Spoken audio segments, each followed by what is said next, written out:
Cricket মাঠের বাইরেই এখন সবচেয়ে বড় লড়াই। বিসিবির আসন্ন নির্বাচন ঘিরে শুরু হয়েছে উত্তেজনার ঝড়।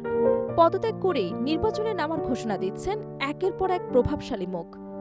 মিনহাজুল আবেদীন নান্নুর সিদ্ধান্তে নতুন মোড় নিয়েছে পুরো সমীকরণ। তামিমদের নেতৃত্বে কি আসছে বড় পরিবর্তন? বাংলাদেশ ক্রিকেট ক্ষমতার পালাবদল এখন শুধু সময়ের অপেক্ষা। বাংলাদেশ ক্রিকেট বোর্ডে প্রশাসনিক পরিবর্তনের পর এখন সবচেয়ে আলোচিত বিষয় হয়ে দাঁড়িয়েছে আসন্ন নির্বাচন।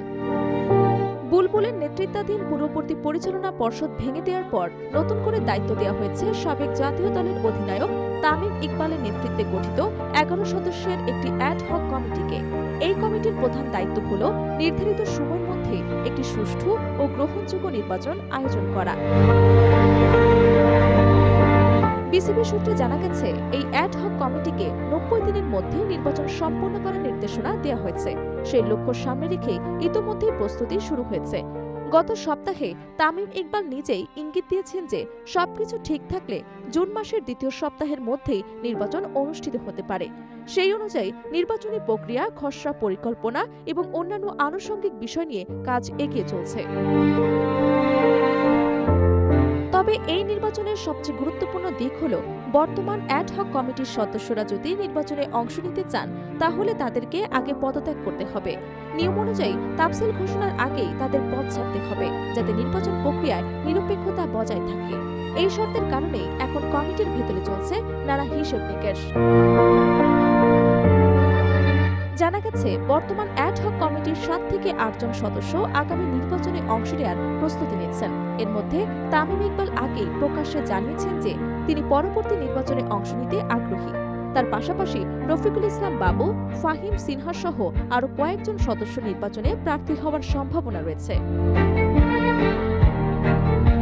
এদিকে নির্বাচনের চূড়ান্ত সময়সীমা ও তাফসিল ঘোষণার বিষয়টি আগামী 1 সপ্তাহের মধ্যে পরিষ্কার হয়ে যাবে।